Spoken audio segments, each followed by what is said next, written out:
এই আতা গাছটা যখন নিয়েছিলাম তখন ওই ওই 90 টাকার মতন নিয়েছিল।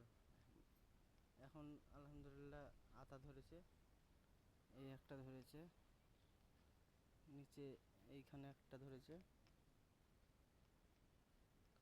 আর একটা আছে এখানে সব থেকে বড়। এই গাছের এটাই একটি বড় আতা।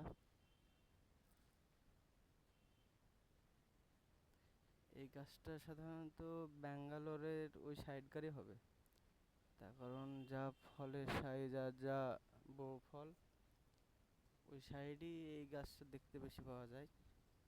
আমাদের দেশি আতা না এটা।